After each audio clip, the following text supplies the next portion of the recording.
Yes, I finally have 1K subscribers. Thank you so much for that. I now have 1,032 subscribers to be exact. Thank you a lot. Thank you. Today, I just wanted to talk about the pros and cons of finishing a bachelor's in Hong Kong. Because why not? I don't know what else to make. As someone who is in his third year, I wanted to give my, perspectives on the pros and cons of doing my degree here. I think it's really important to know what you are getting yourself into if you plan to study in Hong Kong. So I'll break this video down into 3 parts for you to be easier to follow. You're welcome. So firstly, we will talk about the employment market in Hong Kong because I think it's really important. Depending on which major you go into, the employment prospects for you will be, different. So we'll talk about the employment prospects first of all. Secondly, I will talk about the advantages of finishing your degree here regardless of your major, and thirdly, disadvantages regardless of your major. So without further ado, let's get into it. To start off, the employment market. So if you want to get into finance, accounting, legal and law kind of stuff, Hong Kong offers some of the best and most competitive employment markets in the world in these areas. Let me expand on that a little bit. So I myself, I'm an accounting student. I know, pretty sad, but it is what it is. Yeah, as an accounting student, if you want to become an accountant here, it is really easy to become one. The Big Four's presence in Hong Kong and in China generally is like super big. The Big Four, they're big because they're Big Four. I mean, they're huge. They have a huge presence here. If you want to be an accountant in one of these Big Four firms, it's pretty easy. There are a lot of CPA firms as well, but for these small, CPA firms, I think you need to be able to speak Cantonese. So that's one of the disadvantages, which I'm going to talk about in the disadvantage section. Anyways, with these Big Four companies, the starting salary might not be that good and the working hours might be pretty shit, but the career development and the opportunities and the progression is really good. You learn a lot. There are a lot of learning opportunities. So yeah, accounting industry is really good here. But the most popular industry here, if I have to choose one, is of course finance. It's like the Wall Street of Asia. If you talk about Wall Street, you see New York. If you talk about Wall Street in Asia, you see Hong Kong, because it's the gateway for Chinese companies to go abroad and for the international companies to come into China. Hong Kong is like the gateway for these two places. So a lot of IPOs going on, a lot of mergers and acquisitions, a lot of investment banks are here. I mean, all international investment banks are present here. The salaries are really competitive in this industry. So naturally, even though if you might not be studying finance related majors here in Hong Kong, a lot of those who study other majors will try to get into finance industry because it's just inevitable. You can't run away from it. You'll be bombarded with a lot of, finance industry opportunities there and everything there. Almost 90% of the things happening in Hong Kong is like within the finance industry, something like that. So yeah, and the next industry that is booming and growing really fast is fintech, related to finance. No wonder. Financial technology industry is growing really fast in Hong Kong. The Greater Bay Area, which includes Hong Kong, Shenzhen, Macau, and Guangdong or something like that. Shenzhen is like the tech hub right now for China. So the fintech industry is booming in Hong Kong. There are a lot of people who get into this industry after studying CS major, engineering majors. If you like innovation, if you like finance, if you like a fast-paced environment, startup environment, fintech is for you. And I think it's really good to study and finish your bachelor's here if you want to get into fintech in the future. So overall, almost all big famous, multinational companies that you can imagine, they have a branch here, they have an office here, so you can get into them if you want to. But a very high level overview that I want to give in this video is that if you want to get into secondary sector in the economy like manufacturing industry, it'd be pretty hard because almost like I think 90%, if not like 95% of the employment market and job opportunities that exist in Hong Kong is in the professional services industry like finance, accounting, legal. It's hard to go into manufacturing because not a lot of manufacturing happen in Hong Kong. They happen in China. Mainland China, I mean. Yeah, this is the first part. Second, we'll talk about the general advantages regardless of the major. First of all, I personally think there are a lot of internship and graduate opportunities here in Hong Kong. If you want to get an internship, and if you're willing to get one, I think there is a position out there waiting for you. You just have to, compete for it, and then you'll get it. There are a lot of opportunities. There are many on-campus part-time jobs, and there is off-campus internships, summer internship.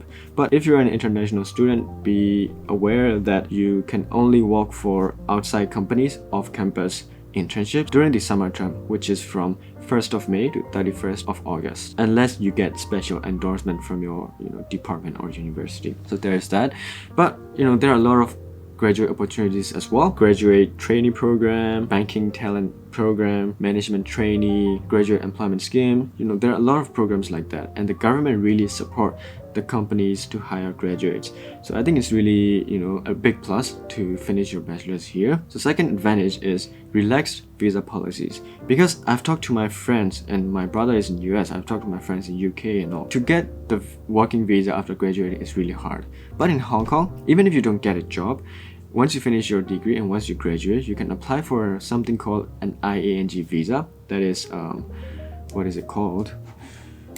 Immigration arrangements for non-local graduates. You can apply for it once you finish your degree here, and then you will get 1-year visa. If you don't have a job, you can find for a job in that 1 year, and then once you get a job, once a company endorses you, you will be able to get a working visa. And once you get a working visa and you stay here for 3 more years after you graduate, given that your degree takes 4 years, it will be a total of 7 years.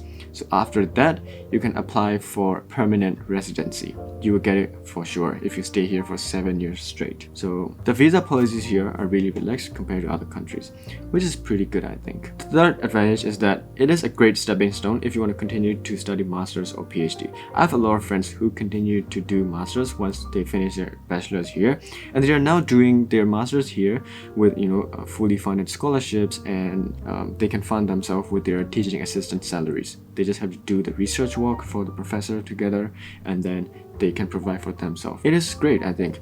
And also, once you finish your bachelor's here, almost all the other universities all around the world will recognize your degree from Hong Kong public universities. So yeah, you just need to do well in your bachelor's here, and you can continue to study masters. I think it is a great stepping stone. That is number 3 advantage that I can think of. Number 4 advantage is it has extremely low tax rates. I'm talking about 2% if you have a normal graduate salary. It's only around 5% even if you make 6 figures. So I didn't know this was a huge thing, but then after I talked to my friends who are working in UK, US, and after I saw their hefty and really high tax rates, I thought no wonder why people are so hyped about Hong Kong tax rates. So I think that's also a plus. So these are the advantages that I can think of. Now let's talk about disadvantages. The first disadvantage that I can think of is language. Before I came to Hong Kong, I thought I would be able to do everything I want by only speaking English. Hong Kong is a bilingual city. It really is. You can use English almost anywhere. You can use Cantonese, you can use Chinese, but there are some of the things. There are doors that you cannot open if you don't speak Cantonese. So I need help from my local friends sometimes if I want to do some things. If I want to, call local companies and do stuff, I need their help sometimes. I mean, because I'm comparing to other countries like Singapore, which is much more, English friendly. Also, the employment opportunities here will become limited if you don't speak Cantonese. If you speak Cantonese, it's endless. You can apply to thousands and millions of job opportunities here. But if you speak English only, it will, reduce 30% or 50% even of the job opportunities that exist. So language would be an issue here. That is one of the big disadvantages. Second disadvantage that I can think of is it may get really competitive and stressful at times. People work really long hours here in Hong Kong, especially in these industries like finance, accounting, and law. They are real night owls. They don't sleep. That's why they cannot wake up early in the morning. They work really hard. It's really fast-paced. It's really competitive. I cannot keep up sometimes. It gets really stressful sometimes, and you just don't want to do stuff anymore. Whoever you talk to here in Hong Kong, they're always talking about how their job is going and how tiring their job is and the working hours they have. And they seem to be enjoying it. I mean, at least they seem to be enjoying talking about their long working hours. There's this disadvantage. The environment is competitive and may get stressful from time to time. So you really need to take care of your mental health and your daily life activities, the things you like to do outside of work. Okay, so that is the second disadvantage that I can think of. The third disadvantage is high living expenses. It's fucking expensive to live in Hong Kong, to be honest. But yeah, it is what it is, especially rent. This is one thing that turns me off, and this is like one factor that I will really consider whether I continue to live in Hong Kong or not once I graduate and start working here. The rent is super high, and the space you get is fucking small. For this type of apartment, you will be having to give at least 2,500 US dollars. One studio apartment, like you have a bed and then a kitchen counter and a small shower. That's it. And it will cost at least like 2,000 USD, 2,500 USD. So yeah, no wonder why it is famous for having the highest real estate prices. Living expenses really high in Hong Kong.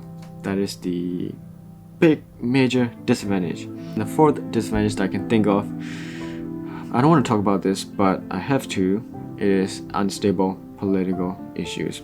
I mean, no one wants to talk about it, but it is what it is. Yeah, I don't know what's gonna happen next year, next 2 years, let alone, in 5 years or 10 years. When it comes down to settling here in Hong Kong after graduating and all, I think this is something really important to consider. It is really, really, really safe to live in Hong Kong, but it's just not that free to be in Hong Kong. That's how I feel like. I feel like I'm more free in other places. Freedom of speech, freedom of expression. I mean, at this point, we're all brainwashed by, big tech companies. But still, if the city has less stability, you just don't feel as free and you don't want to continue living. So that is the last disadvantage that I can think of. So yeah, these are the pros and cons. I hope this video helped in giving you the perspective and helping you know what you're getting yourself into if you're preparing yourself to study in Hong Kong and finish your degree here. Yep. So I will see you in the next video. Thanks for watching. Bye bye.